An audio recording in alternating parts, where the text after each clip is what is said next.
AITA for being happy I won't be a father. I 24M casually dated a girl 23F for like 5 months, and even though she was on birth control, she ended up pregnant. Now I have no desire to be a father, so I asked her to have abortion and told her if she did not, I would not be around during the pregnancy and would want to do a DNA test after the birth before I would contribute anything at all. Well, she decided to keep the baby for some reason, even though neither of us were in the financial position to take care of it anyway. I was very annoyed with this and broke off contact. At 4 months, she had a miscarriage. I was informed about it by her friend and was told she was heartbroken. Now I have empathy for the physical pain she has to go through, but the result was very beneficial to me, and honestly, I was quite happy I no longer had to become a father. Me and my buddies went out drinking to celebrate. Did some toast to the fact I would not have to father, and basically word got around that we had done that, which eventually reached my ex and her friends. Now she and her friends have been harassing me and my friends for being happy about her miscarriage. However, as I see it, we did not specifically celebrate her miscarriage, but the fact that I was not going to be forced to be a father, and I feel like it's something that has nothing to do with her really. So Reddit, am I the asshole? First comment, this is the fair assessment here. You're NTA for being excited you aren't a father. AITA for celebrating how you did. Next time, don't celebrate the messed up thing that caused it to happen. Just celebrate that you aren't a father. Hopefully, there isn't a next time, and if you get somebody pregnant again, you'll be ready for it next time. Also, just for the record, there are a ton of contraceptives outside of birth control. It's not just on the woman to use contraceptives if you don't want kids, LOL. You have to take an equal part in that. I always tell my brothers the same thing. They throw out the B, but it doesn't feel the same if you use a condom. But here's the thing, like I said, there are options for both women and men. And at the end of the day, do you want it to feel right?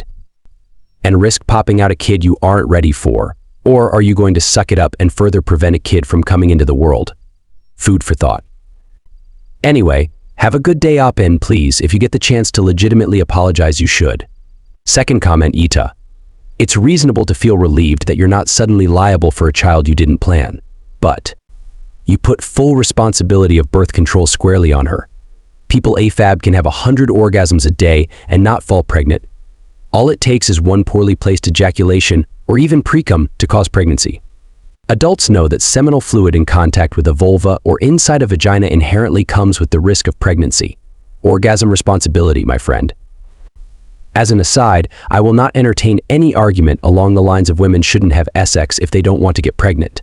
People have sex for fun and connection with their partners all the time. Let's not vilify people AFAB for having the same desires as people AMAB.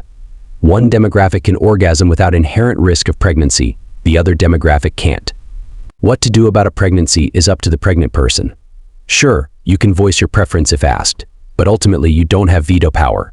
You have a say over where you aim your orgasm, but that's where your say over it ends. Understanding you don't have jurisdiction over what your partner does with the pregnancy. It took a lot of audacity to get mad and break off contact.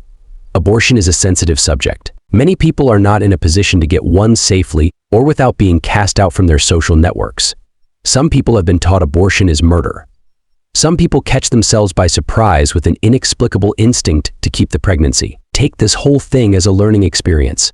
Get a vasectomy and reverse it later if you want to start a family. Develop some compassion. Even though this pregnancy was unplanned and she was facing your ridicule, lack of support, she was heartbroken over the loss. I would have been devastated if I was her. Third comment, edit to add, he is NTA for saying he wanted her to abort. That's what he wanted. He can state his preference. This is why we have child support, because you just wanting it doesn't change your responsibility. Also NTA for wanting a DNA test. Clearly he didn't trust her. Why you have sex with someone you don't trust and then don't use your own form of BC is beyond me, but there it is. And that's how you verify what is truly a big deal, and women do in fact lie or don't actually know. But the YTM moments far outweigh these points. Original reply, well, I hope this is fake, but if not ...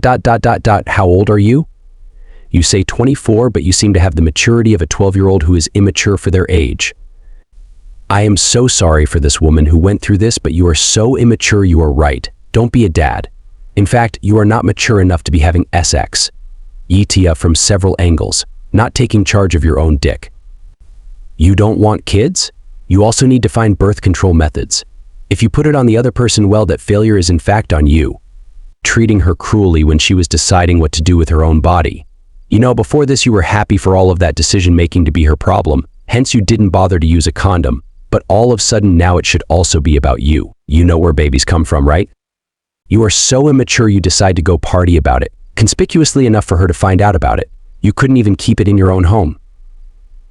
WTF is wrong with you?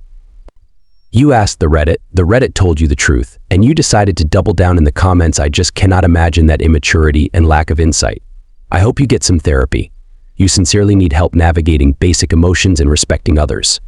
Stop having sex. You clearly can't handle it. Or, this is fake bullshit creative writing by a 12-year-old. In which case, hey, kudos, you made a grown person very angry. Good job. Fourth comment, no, clearly Op should have been a bawling emotional wreck and rushed over to his ex's house to comfort her, while completely ignoring how the thing he's been stressed about is not longer a factor in his life. If he had just gotten a vasectomy, like every other young man having sex, this could have been avoided. But for real, why is everyone acting like he said, here's to my ex being a failure of a mother with a broken womb? Kids are expensive. He never wanted to be a father, and he never did anything to disrespect her or what she went through. He is allowed to feel his own emotions and doesn't have to be distraught just because she is. You're right, Tay here is the person who told the ex. Literally serves no purpose other than to stir up drama and give attention to the person who told. Also, everyone here has incredibly unrealistic expectations of birth control use.